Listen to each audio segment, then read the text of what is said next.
با سلام به بینندگان عزیز رادیو آزادی. ساعت به وقت پراگنده هست و من شادو خوجه با خبرهای تازه در روبروی شما قرار دارم و تشکر میکنم که ما رو تماشا میکنید و بار دیگر خاطررسان میکنم که 3 ساعت پس برنامه خبری داریم که گزارش‌های روز رو از تاجیکستان و جهان تقدیم شما میکند و امیدوارم چون همیشه این صحبت و صحبت‌های بعدی و برنامه‌های ما رو پیگیری خواهید کرد. شهردار خوجند از مسئولین طلب کرده است که نظارت ریویه طلبات بهداری در شرایط پاندمی را تقویت بخشند. معروف محمدزاده رئیس شهر خوجند در یک جلسه نوبتی گفته است طبق آمارها 45% گرفتاران کووید 19 در جشن‌های عروسی آلوده شده و 28% دیگر از نزدیکانشان سرایت یافتند. این مقامدار توجیک افزوده است حالا ساکنان از پرداخت مبلغ جریمه بیم ندارند و من بعد اگر قاعده ها را رعایت نکنند مأموریت مجبور می شود که مجازات را سخت‌تر و برگزاری توی ها را باز دارد. محمدزاده دستور داده است در زمان پاندمی گرفتن عکس و نوار در داخل بینای ثبت اسناد حالت شهروندی و یا خود زکس منع شده. تنها حضور 4 نفر عروس و داماد و شاهدان در تالار اجازه داده شود.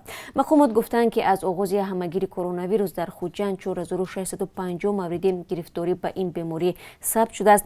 از این شماره 3114 نفر در بیمارخانه‌های ولایت سوخت معالجه شدند. همزمان بیش از 1500 نفر در خانه طبابت گرفتند. در تاجیکستان معرکه برای خودگیری اهالی انجام یافت. برای شمارش 27000 نفر جلب گردیدند. انتظار می رود که خلاصه کامل آن ماه سپتامبر سال آینده اعلام گردد.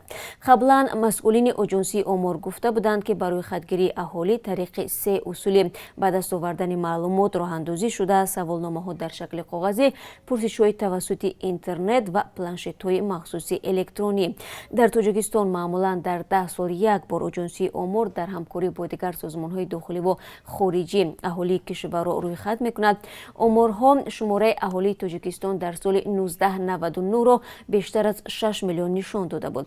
اتفاقاً در سال 2020 در بسیاری از کشورهای جهان سرشماری اهالی جریان خواهد یافت. با برگزاری آن دولت‌ها شرایط دموگرافی خود، تعداد اهالی از لحاظ سن و سال، زیچی اهالی در منطقه‌های معین، درآمد خانواده‌ها و دارایی آنها را دقیق می‌کنند. از جمله دسترسی ساکنان به فناوری‌های نوین مخابراتی به مثل اینترنت، ماهواره و تلفن‌های همراه نیز تحقیق می‌شود.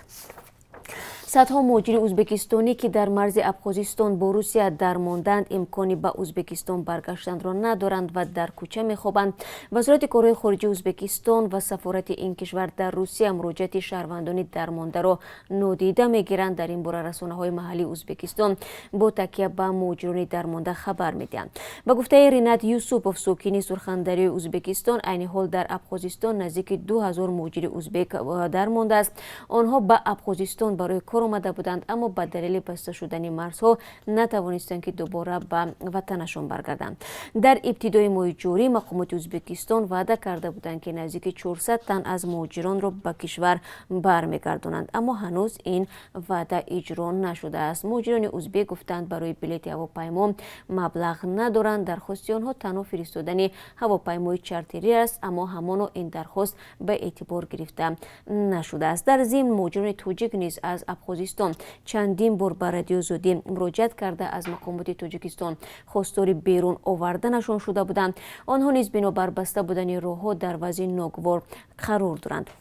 در گذشته خدمات مهاجرت تاجیکستان با نشر بیانیه شهروندان و مهاجران مهنتی کشور را آگاه کرده بود که بنابر نداشتن روابط و مناسبت‌های دیپلماتی به ابخازستان سفر نکنند. و بینندگان عزیز، وابسته به سوال‌های به تکرار شما در رابطه با باز شدن یا نشدن مرزهای بین تاجیکستان و روسیه و همچنین راه اندازی پروازهای دائمی باید گفت که یگان خبر نو در این باره نداریم و طور بیشتر هم برای شما معلومات داده بودیم. نقشه یا اینکه جدول پروازهای چارتری از تاجیکستان یا که از روسیه به تاجیکستان تا 31 اکتبر علاقه تحریزی شده است که همه روزه از 4 تا 5 و روزش تا 6 پروازهای چارتری عملی کرده می شود از شهرهای گوناگون روسیه به تاجیکستان. البته بیشتری شما شکایت از آن میکنید که بلیط های این پروازها گران هستند و با تکراری ما وقتی که ما در این باره زیاد از سفارت هم سوال کردیم، مسئولین گفتن که نرخ چپته ها به آنها وابسته نیست و بنابر آن که هواپیماها از تاجیکستان به روسیه خالی سفر میکنند، بنابراین نرخ بلیط ها نیز بلند برده شده اند. بعد بازداشت داماد نواز شریف، نخست وزیر سابق پاکستان 10 نفر از افسران پلیس در ولایت سیند عریضه استعفا نوشتند. محمد صفدر کاپیتان بازنشسته پلیس رو روز 19 اکتبر و بعد آن دستگیر کردند که حزب لیگ مسلمانان نواز شریف با تظاهرات سراسری به ضد حکومت نخست وزیر عمران خان همراه گردید. جاوید باجوا فرمانده ارتش پاکستان دستور داده است که بازداشت داماد نواز شریف تفتیش گردد. در عین زمان دادگاه در شهر بیشکک شام 20 اکتبر رحیمبек матраимов مشهور به نام رحیم میلیون رو که در دایره تحقیق فساد در خدمات گمرکی قرقیزستان دستگیر شده بود با شرط بیرون رفتن از جای زیست آزاد کرد. матраимов معاون پیشین رئیس خدمات دولتی گمرک قرقیزستان را دیروز مسئولان کمیته امنیتی آن کشور بازداشت نمودند. به گفته مسئولان کمیته در خدمات گمرک قرقیزستان از سال 2016 تا به حال با شرکت матраимов و منصبداران مسئول گذرگاه‌های مرزی نقشه فسادکاری عمل می‌کند. نام رحیمبек матраимов در سلسله تحقیقات روزنامه‌نگاری بخش قرقیزی رادیو آزادی، آسیا سیارپی و کلاب نیز ذکر شده است. بنابر آن خانواده матраимов در چند سال اخیر زیاده از 700 میلیون دلار را غیر قانونی از قرقیزستان به خارج بردند. وزارت انرژتیکا و ذخیره‌های آبی تاجیکستان از شروع کارهای ساختمانی نیروگاه نوبتی برقی آبی در دریای وخش خبر می‌دهد. نیروگاه برقی آبی شوراباد در 110 کیلومتری شرق دوشنبه بین نیروگاه‌های راغون و نورک ساخته می‌شود.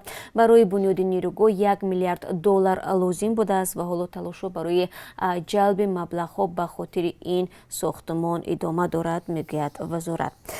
در خبر است که روسیه دانش آموز تاجیک عنوان دانشجوی خارجی سال را به دست آورده است. جمع‌نظر قربان‌نظرов در فاکولته انرژتیکا و منیجمنت دانشگاه دولتی شهر کامسомольسکی لب امور تحصیل می‌کند و از میان 11 داوطلب از دانشگاه خباروفسک برنده آزمون اعلان گردید و به همین ترتیب جمع‌نظر قربان‌نظرов به مرحله نهایی آزمون دانشجوی سال که در نیمه‌های ماه نوامبر در مسکو دایر می‌گردد راه گرفته است.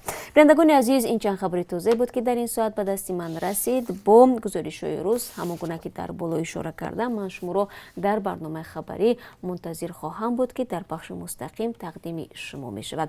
و اگر شما نیز هر خبر و یا ویدیوی جالبی دارید که می خواهید همکاران ما آن را تحقیق کند و در برنامه‌های ما به نمایش گذاشته شود، لطفاً با ما همکاری کنید، برای ما بفرستید. می‌نداریم از همراهی و همکاری یکایک شما دوستان عزیز.